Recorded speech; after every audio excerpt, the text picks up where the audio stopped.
AMP's results turned out to be quite a drag on the market today. First half profits of $425 million were short of expectations, even though they came in 17% higher than last year. I spoke to Chief Executive Craig Dunn a little earlier. Craig Dunn, welcome to Late Line Business. Well, thank you for having me.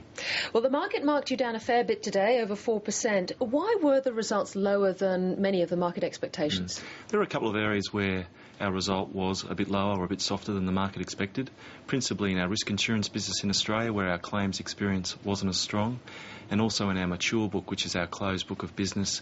It can get impacted a fair bit by markets and it's fairly difficult to forecast. But against that, I think the fundamentals of the business are very strong. We had 16% profit growth in our largest business. Profit margins held steady across our various Australian businesses.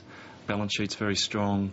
We had very good cost control while continuing to invest for the future, and I think that's the most pleasing part of our result, is the revenue growth we're starting to see in some of our key growth initiatives. You talked somewhat about the growth initiative and your new fee-for-service model up and running now, ahead of many in the industry. Isn't it true that the financial planning reforms and the Cooper review will actually make life much tougher for AMP? I mean, some analysts reckon up to a 6% margin squeeze going forward. Well, in the short term there are some challenges. I actually think for our business in the long term it's a much better outcome. We're totally focused on improving the outcomes for our customers. If we get that right and do that well, long term that will lead to stronger growth. So you think volume will actually override margin? Well, I think we're already seeing it in our new product. I mean, the new product we launched back in May, AMP Flexible Super, which is amongst the lowest priced in the industry.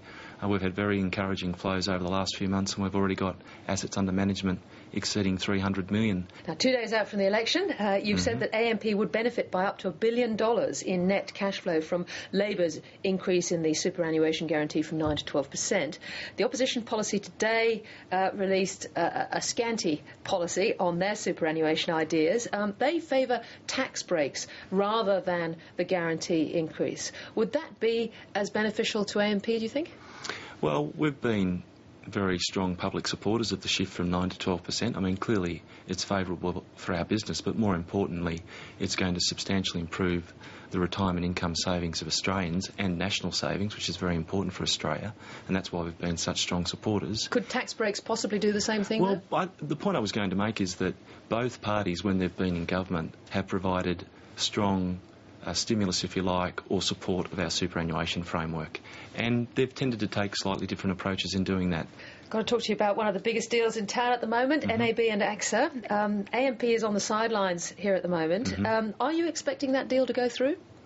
Well, our focus right now is very much on responding to the ACCC process, where they've put the undertakings of NAB and AXA out to the market for comment. Yeah, what are your concerns there? Well, I mean, I'm going to be very careful what I say, because I don't want to preempt the submission that goes into the ACCC, and I'd prefer to talk about it once that submission's gone in. But I think we've made the point today that in our view we don't think the proposed undertakings are going to lead to an improvement in competition.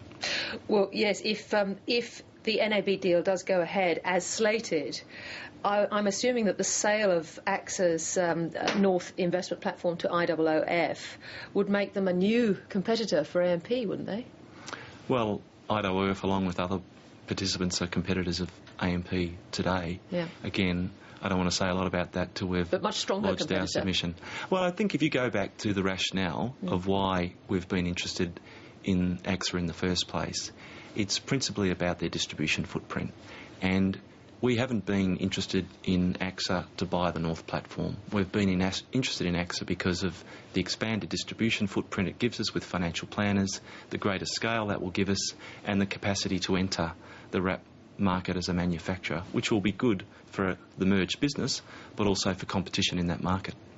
If AXA doesn't go your way, how are you going to convince investors that going forward that really organic growth is enough for AMP? Because your share price has been steadily declining over the last 10 months. Doesn't that reflect perhaps a lack of faith in the company's outlook? Well, I think it's been a challenging time for the sector, with volatile markets which clearly impact companies' earnings like AMP, and also, you know, there has been some regulatory uncertainty, and that's weighed on the sector and it's weighed on our share price. We said right from the get-go, when we first talked about a possible merger with AXA, that M&A wasn't an end in itself, that a merger like AXA only makes sense if it's of strategic merit, it's economic and it suits our risk appetite.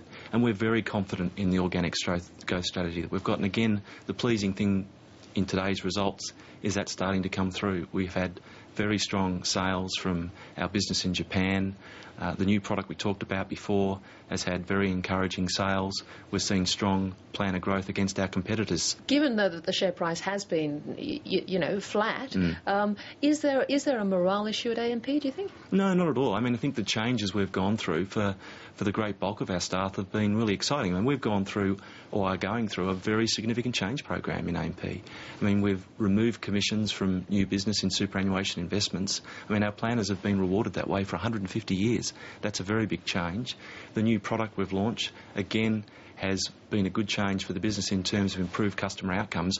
And what I always find with staff is if you're improving your customer proposition, that ignites their interest and motivation. So I think they're very optimistic about the future, notwithstanding it's been a challenging environment. The reason I ask it is because Lateline Business has been told of an increasing flow of CVs being seen in the market from AMP staff. What's your response to that? Well, I can only look at our turnover, and our turnover's been low against the rest of the market. We've had a significant capacity to recruit very capable new people to our business. Anthony Fasso, who heads up our Asian business, David Kitty from the UK. We're about to make a new appointment to our Hill Ross financial planner group.